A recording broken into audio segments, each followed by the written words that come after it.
Тақырыбы Жамбыл Жабаев өмірі мен шығармашылығы. Мақсаты ақынның өмірі мен шығармашылығының өзгешелігіне көңіл бөлу, ауызша және жазбаша еркін, шешен сөйлеуге үйрету, патриоттық сезімдерін тәрбиелеу. Жамбыл Жабаев ақын-импровизатор, Қазақстанның ең танымал ақындарының бірі. Ол 1846 жылы 28 ақпанда Шапырашты руынан шыққан Жабай есімді көшпенді қазақтың отбасында дүниеге келді. Отбасылық тарих бойынша Жамбылдың анасы Ұлдан, Жамбылдың атасы Ыстыбайдың ауылы шапқыншылардан қашып жүрген кезде босанған. Яғни ұлт мақтанышы Жамбыл тауының маңында, қазіргі Отар станциясының солтүстік шығысында, Шу өзенінің жоғарғы жанында дүниеге келген. Сөйтіп баланы таудың құрметіне орай Жамбыл деп атаған. Ол шулы және көңілді тойлар мен көп адамды жиындарда жүргенді ұнатты.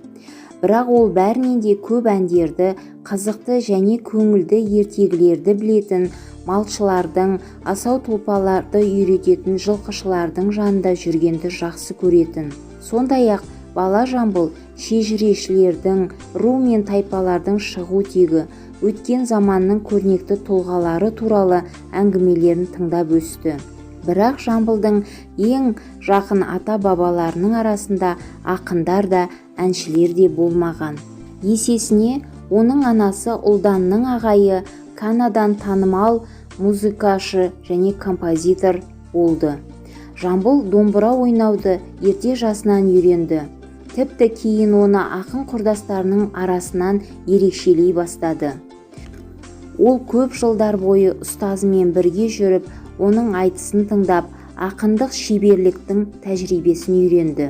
Ұстазы оған жақсы сәттілік сенімен бірге болсын, ұлым, адамдардың жадынан шығып кетпейтін, қуана есте сақтайтын өлеңдер шығар.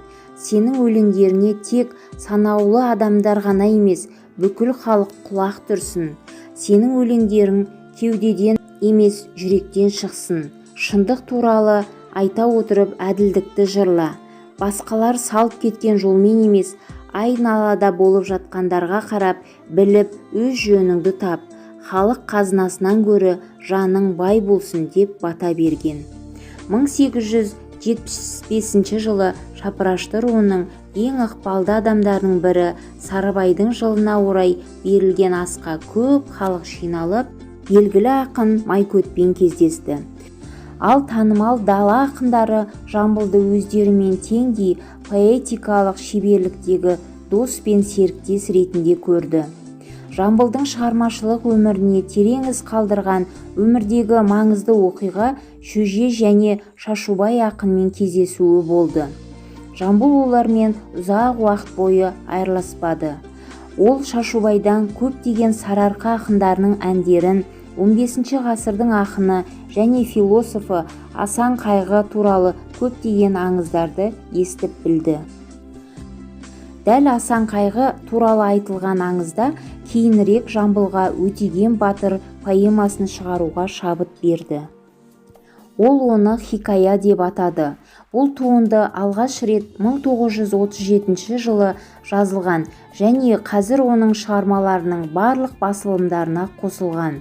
Бұл поэмада жер әлемді айналып, жер іздеп өз халқының бақытын, үлесін іздейтін Өтеген батырдың жорықтары сипатталған. Оның өлеңдерінен кеңестік биліктің басында отырған барлық билік өкілдерін кездестіруге болады. Жамбыл оларды эпикалық кейіпкерлер, аңызға айналған батырлар сияқты ерекшелеп, Калинин ақсақалға, Ежов батыр туралы ән, Клим батыр, біздің Киров секілді тағы да басқа өлеңдер шығарды.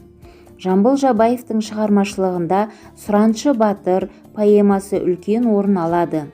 Поэманың негізгі идеясы Қоқан хандығының құлдығына және тонаушылығына қарсы күрес, Сұраншы батырдың орыстармен достығы.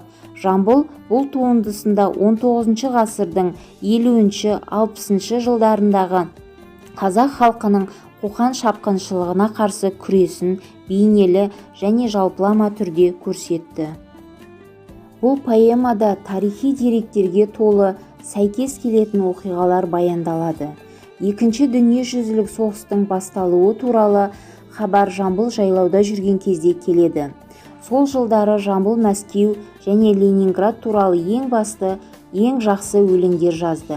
1941-42 жылдары қыс мезгілінде Ленинград қоршауынан аман қалғандар 1941 жылдың қыркүйегінде Жамбылдың қала тұрғындарына жолдаған өлең жолдауын ешқашан ұмытпайды. Жамбылдың Ленинград тұрғындарына арналған үндеуі қалада үлкен патриоттық жігер тудырды. Оның шығармаларын орыстың көптеген ақындары аударған. Жамбыл 1938 жылдан бастап Қазақ КСР қарулы күштерінің депутаты болды. Өлең жырларымен көптеген елге танылып, артына баға жетпес асыл мұра қалдырып кеткен жыр алыбы Жамбыл атамыз 1945 жылы 22 маусымда 100 жасқа толуына бірнеше ай қалғанда дүниеден озды.